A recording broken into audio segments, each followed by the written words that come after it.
नमस्कार। जीवन यात्रा यूट्यूब चैनल में मैं आप सबका अभिनंदन करती हूँ, स्वागत करती हूँ। आज हम अथर्ववेद के 12वें अध्याय के तीसरे सूक्त में परमात्मा ने क्या निर्देश दिया है, इसके बारे में बात करते हैं। परमात्मा कहते हैं कि जितना पति पत्नी के जीवन में संयम होता है, उतना अधिक ज्ञान, तेज, शक्ति, शांति व ऐश्वर्य की प्राप्ति होती है।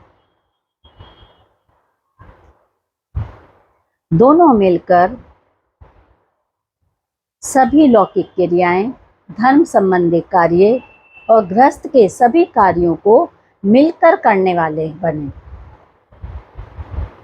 पति पत्नी दोनों ही प्रकृति से दिया हुआ अन्न व फल का सेवन करके निरोग रहें और यज्ञ शेष भोजन करने वाले ही बने, अर्थात जिस अन्न की, जिस भोजन की आहुति अग्नि में दे दी गई हो, वही भोजन यज्ञ शेष भोजन कहलाता है।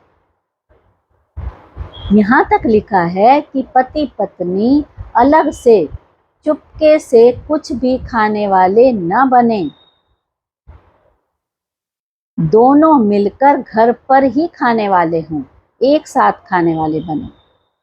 विवाह के समय पाणी ग्रहण संस्कार जब होता है तो एक मंत्र आता है, न इस्त्यमद्धि मनसोद मुच्चई, यानी कि इसमें कहा गया है कि पति व्रत लेता है कि मैं अलग से चुपके से खाने वाला नहीं बनूंगा, अर्थात ऐसा विचार भी मन में नहीं आने दूंगा। इस तरह से दोनों पति पत्नी मिलकर उन्नति व तरक्की करते हैं और यही भाव उनके बीच प्रेम की वृद्धि करके घर को स्वर्ग सा बना देता है और आध्यात्मिक व भौतिक दोनों तरह की तरक्की वो कर पाते हैं।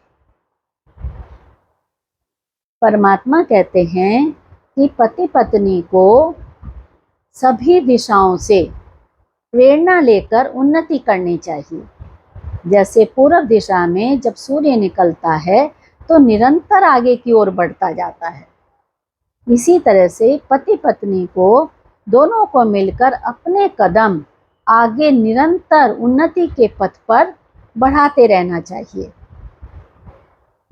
श्रद्धा से चलते चलाना ही इस पूर्व दिशा का मूल मंत्र बताया गया है और कहा गया है कि पुरुषार्थी, निरंतर परिश्रम करने वाले और धार्मिक व्यक्ति ही इस तरह की उन्नति प्राप्त कर सकते हैं।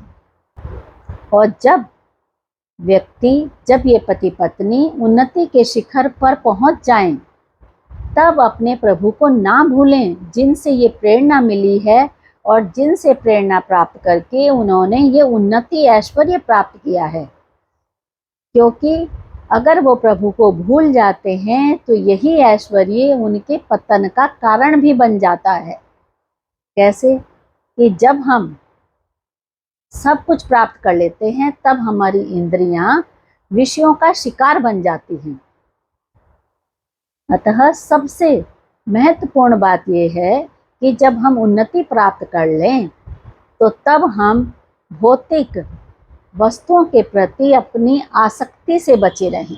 सही मायनों में तभी हमारी उन्नति होगी जब हम भौतिक पदार्थों में आसक्ति से बचे रहेंगे और यही प्रेरणा हम अपनी संतानों को भी देने वाले बनेंगे कि उन्नति के शिखर पर तो अवश्य पहुँचें, लेकिन किसी भी वस्तु में आसक्ति हमारी नहीं होनी चाहिए।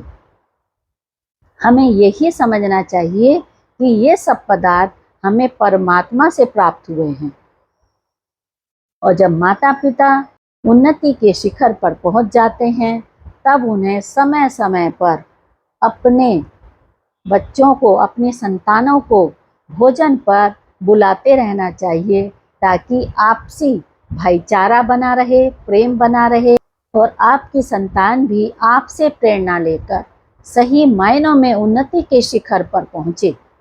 तो ये थी आज की वेदवाणी। मैं आशा करती हूँ कि आप अवश्य ही इससे लाभान्वित होंगे और दूसरों को भी अवश्य लाभ पहुँचाएंगे। धन्यवाद।